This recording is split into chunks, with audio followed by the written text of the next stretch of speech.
I believe in every man is that yearning in his heart to be the very best dad he can be. For some men, it's interpreted as giving the most to our children or giving the best to our children.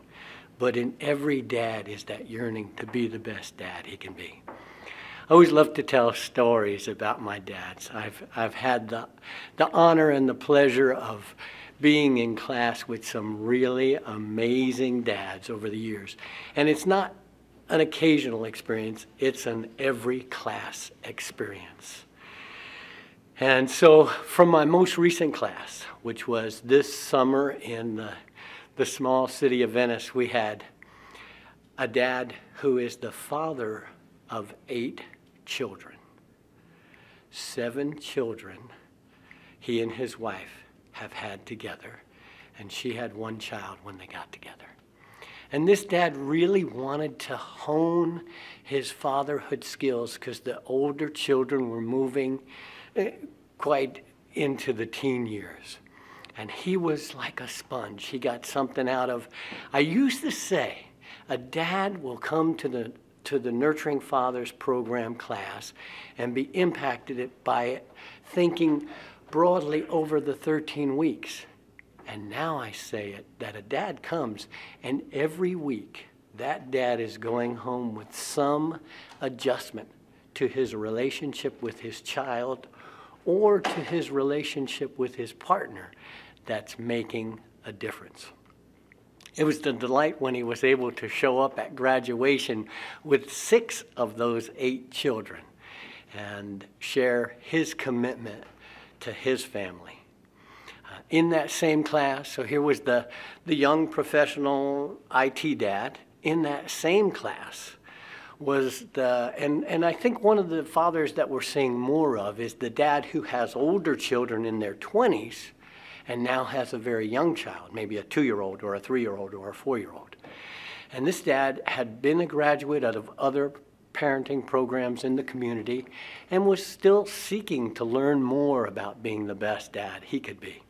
So he came to the Nurturing Dads class, and he was just blown away. The little adjustments that he could make in both his relationship with his child as well as his relationship with his partner.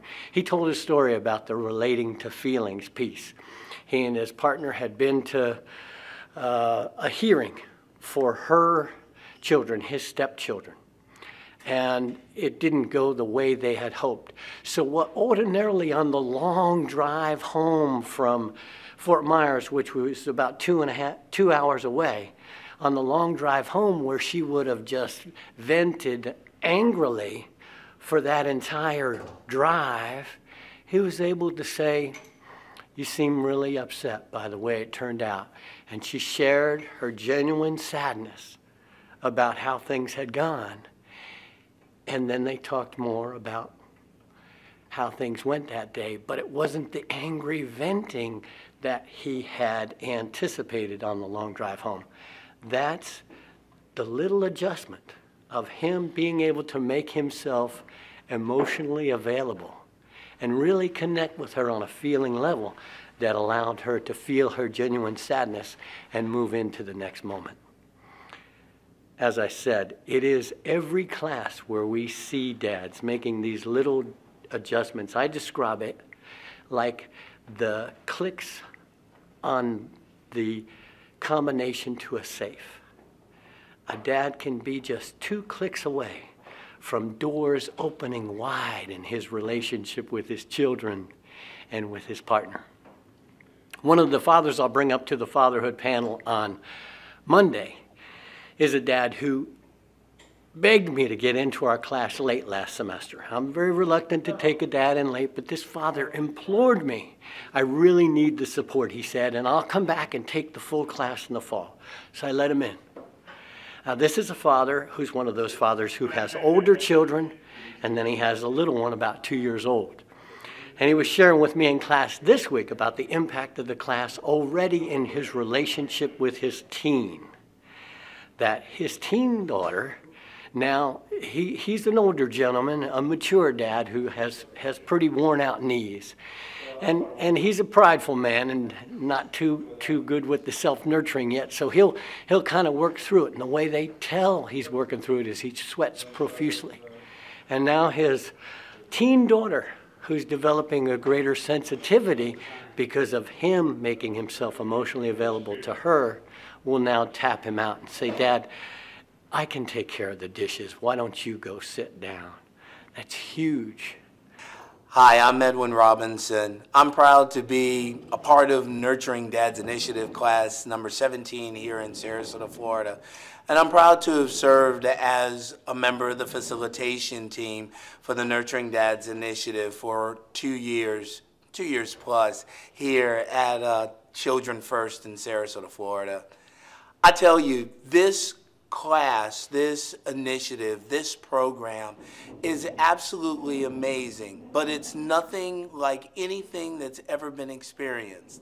When I first came to the Nurturing Dad program, I thought it was one of these programs that was cloaked in how to whip your children into shape in about 5 easy steps. And then I sat down and I realized, wait a minute, this isn't what I signed up for. This is a class that has to deal with me. We're going to start out with dealing with me, and then we're going to deal with my needs, and then we're going to somewhere down the line talk about the kids. I tell you, getting through that first week was a little bit tough, but I decided to stick it out a second, and the third, and the fourth. And I continued with it until graduation in May of 2002. And for 11 years, it's one decision I've never looked back on with a single ounce of regret. I was married in July of 1996, and not only was I married, but I was also a stepfather, and I knew nothing about being a parent at all. I just thought my wife and I were going to get married. We were going to have a great time. This was going to be a great marriage. And my 2 stepdaughters were just simply going to fall nice and neatly into place.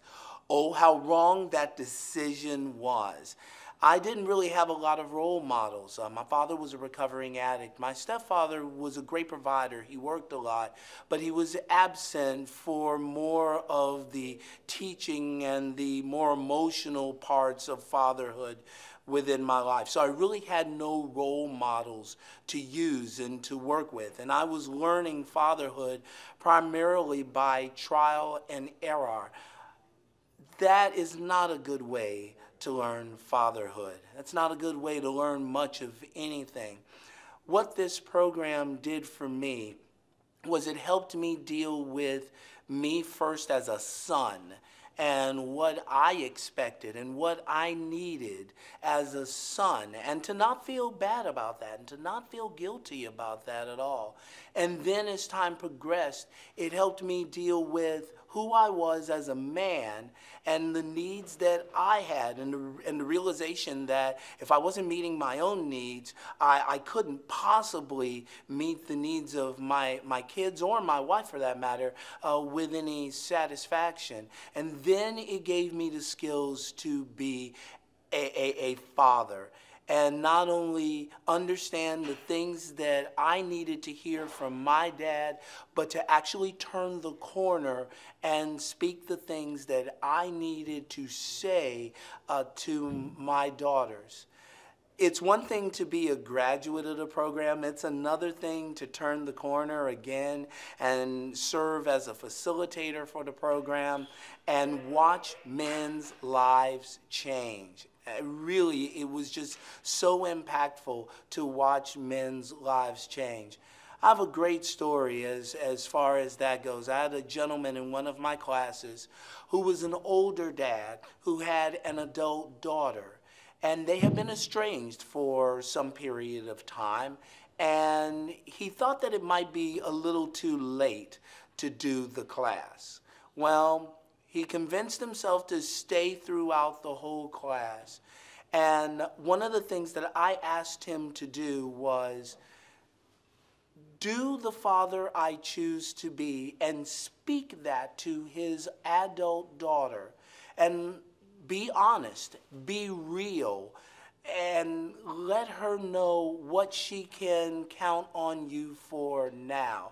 I tell you, it's one thing to deal with this program when you have little kids or 7 and 8 year olds or 10, 12-year-olds. It brought on a whole different perspective to see this man speak to his adult daughter and say things like, I'm sorry, please forgive me. This is the kind of man or the kind of father I want to be now, and this is the kind of grandfather that I choose to be to his grandchildren.